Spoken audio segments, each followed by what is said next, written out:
In 2018, I binged the entire Danganronpa franchise and fell in love. An entire series involving murders and adorable teddy bear mascots? Sign me up! Anyways, since this series isn't exactly short on gruesome murders and executions, I thought it only seemed appropriate to rank them. In fact, my plan is to rank the executions in each of the 3 main games and then do a super ranking where I discuss my favorites and least favorites across the series.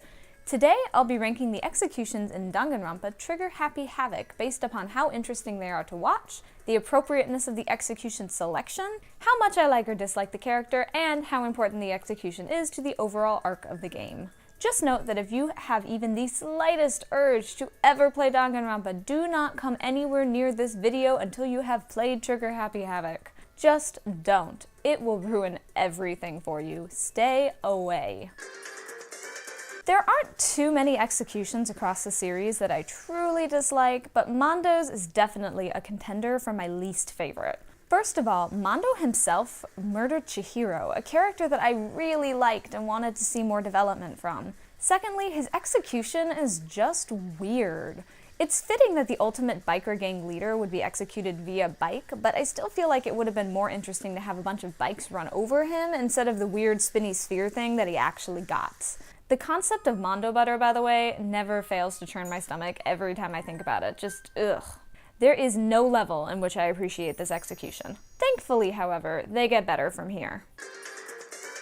Alter Ego was painful because it felt like losing Chihiro all over again. As an AI based upon Chihiro, I quickly grew attached, so it was painful to watch this execution. At the same time though, Alter Ego wasn't a real entity and Makoto didn't spend a ton of time with it, so there wasn't a lot of emotional connection for the death to capitalize upon other than the fact that we all missed Chihiro. Not to mention, I was mostly just gut-wrenched over the loss of Sakura, so any execution at this point in the game would have been meaningless compared to the grief I was feeling over her loss. Poor Alter Ego, gone too soon, and with not enough fanfare. Jin Kirigiri is the first execution that players see, as his death opens up the game in spectacular fashion. Everything about the execution is perfect, with the rocket ship blasting off into space and crashing back down, but there's one teeny-weeny little problem. Players have just started the game at this point and have absolutely no idea who the mysterious man being executed is. By the time it's revealed that the man in the rocket is Kyoko's father and the former headmaster of the school, it's not overly relevant anymore and only interesting in an anecdotal, look at the details the Danganronpa franchise puts into its game sort of way. Overall, it's a great execution and sets the stage well for the crazy experience players are about to have, but I just wish it was a little more connected to the overall story. Celestia is a weird character because I love her design, but I've never cared much for her personally as a character. Her execution is, quite honestly, the best part of her characterization. Watching her be at peace with the concept of burning at the stake because she loves the drama of it all, only to get the bait and switch of suddenly getting rammed in the face with a fire truck, is fantastic. The part that really brings this execution down is the trial that came before it. While she may be an interesting character, she is a terrible murderess that telegraphed her moves horribly. I had to sit through a several-hour-long trial where it was obvious from the start who did it, and I found the whole ordeal kind of dull and a low point for the entire series. Leon's trial was obvious too, but at least it wasn't very long and kind of a tutorial for the game. This is just disappointing, and Celestia's execution was more interesting than she deserved.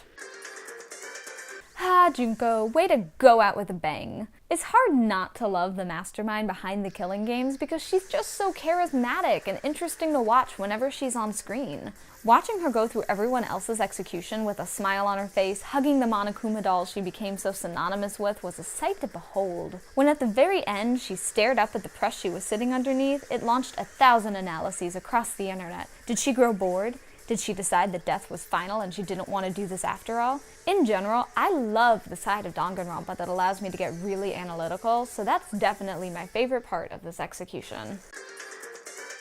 Speaking of executions that require a lot of analyzing, Makoto or Kyoko's execution, depending upon if you get the good or bad ending of the game, is a highlight here. The execution itself is horrifying to watch, as either your own character or a beloved friend is slowly getting ever closer to a horrifying press machine ready to squish them. The whole time the player is wondering if they made the right call during the trial. In Makoto's case, he gets saved at the absolute last second, but in Kyoko's case, it's game over. This leads to a lot of questions.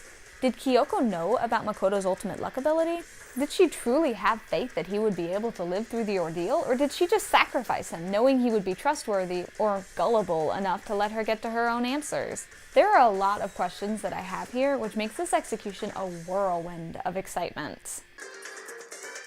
In a similar vein to Jin Kirigiri's execution, Mukuro's death doesn't seem like a huge deal at the time because not all of the details are there yet. At the time, it just seems like a gruesome way of proving exactly what Monokuma would do if his rules weren't followed to the letter. Later on, however, when it's revealed that the Junko we knew was actually Mukuro dressed up to look like her, everything we thought we knew about the game's plot shifts. Suddenly, this unassuming character that seemed like a straightforward red shirt death is far more interesting. Mukuro's death, unknowingly to us at the time, sends us barreling forward through a chain of events that leads to an explosive finale. Finally, in first place is the first post-trial execution of the series. While Leon's death may not have the glitz and glamour of the executions to come, it sets up expectations for the players quickly.